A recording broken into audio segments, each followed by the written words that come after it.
ಸಾಯಿರಾಮ್ ಅಧ್ಯಾಯ 50 ಶ್ರೀ ಸಾಯಿ ಪಾದದ ದರ್ಶನ. ಶ್ರೀ ಗುರುಭ್ಯೋ ನಮಃ. ಬಾಬಾ ಅವರನ್ನು ಕಂಡೊಡನೆ ಸ್ವಾಮಿಯವರು ತಮ್ಮ ಗುರುಗಳನ್ನು ಕಂಡಂತೆ ಸಂತೋಷಪಟ್ಟರು. ಕಣ್ಣುಗಳು ಮಂಜಾದವು, ಗಂಟಲು ಕಟ್ಟಿತು. ಬಾಬಾ ಅವರ ಪಾದಧೂಳಿನಲ್ಲಿ ಹೊರಳಾಡಬೇಕೆಂದುಕೊಂಡರು. ಬಾಬಾ ಅವರ ಬಳಿ ಹೋದಾಗ, ನೀನು ಮನೆಗೆ ಹೋಗು, ನನ್ನ ವೈಭವ ನನಗೆ, ಪುನಃ ಬರಬೇಡ, ಹೊರಡು ಎಂದರು. ಸೋಮದೇವರಿಗೆ ಭಯ ಆಶ್ಚರ್ಯಗಳಾದವು. ಎಂತಹ ಜ್ಞಾನಿಗಳ ಇವರು! ತನ್ನ ಅಹಂಕಾರದ ತಪ್ಪಿಗೆ ತಕ್ಕ ವರ್ತನೆ ಹಾಗೂ ಇದೇ ಆಶೀರ್ವಾದ ಪಾಠ ಎಂದು ತಿಳಿದರು.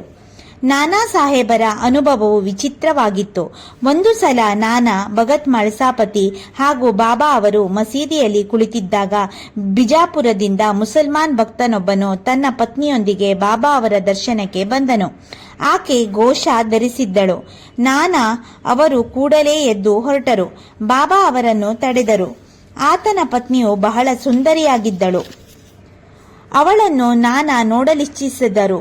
ಬಾಬಾ ಅವರು, ನಾನಾ ದುರಾಲೋಚನೆ ಇಲ್ಲದೆ ಸೌಂದರ್ಯ ನೋಡಿದರೆ ತಪ್ಪಿಲ್ಲ, ಇದರಲ್ಲಿ ನಾಚಿಕೆ ಹೆದರಿಕೆ ಬೇಡ ಎಂದರು. ನಾನಾ ಸಾಹೇಬರು ತಮ್ಮ ವಯಸ್ಸಿನಲ್ಲಿ ಆಕೆಯನ್ನು ಮತ್ತೆ ನೋಡಬೇಕೆಂದು ಇದ್ದುದನ್ನು ಶ್ಯಾಮ ಅವರಿಗೆ ನಂತರ ವಿವರಿಸಿದರು.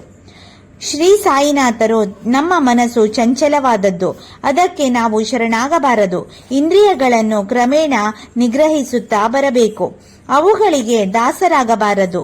ದೇವರು ಈ ಸುಂದರ ಜಗತ್ತನ್ನು ನಿರ್ಮಿಸಿದ್ದಾನೆ. ಅಂತರಂಗ ಪರಿಶುದ್ಧವಾಗಬೇಕು. ಹೀಗಿದ್ದರೆ ನಾವು ಯಾರಿಗೂ ಹೆದರಬೇಕಾಗಿಲ್ಲ. ಮೋಹರಹಿತವಾಗಿ ಪರಮಾತ್ಮನ ಸುಂದರ ಕೃತಿಗಳನ್ನು ನೋಡಿ ಆನಂದಿಸಬೇಕು ಎಂದು ಹೇಳಿದರು. ನಾವು ಇಂದ್ರಿಯಗಳನ್ನು ಸ್ವಾಭಾವಿಕವಾಗಿ ಹತೋಟಿಯಲ್ಲಿಟ್ಟುಕೊಳ್ಳಬೇಕು. ಇದರಿಂದ ಆನಂದವನ್ನು ಅನುಭವಿಸುವಾಗಲೂ ಸಹ ಪರಮಾತ್ಮನ ನೆನಪು ಮೂಡುತ್ತದೆ.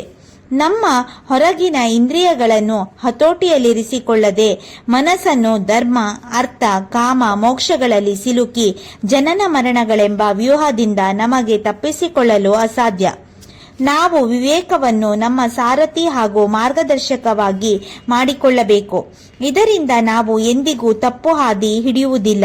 ಇಂತಹ ಸಾರಥಿಯಿಂದ ನಾವು ಶಾಂತಿ ಸಾಗರವಾದ ಸಾಯಿ ಪಾದವನ್ನು ಸುಲಭವಾಗಿ ಸೇರಬಹುದು ಎಂಬಲ್ಲಿಗೆ ಶ್ರೀ ಸಾಯಿ ಸಚ್ಚರಿತೆಯ 50ನೇ ಅಧ್ಯಾಯವು ಸಂಪೂರ್ಣವಾಯಿತು.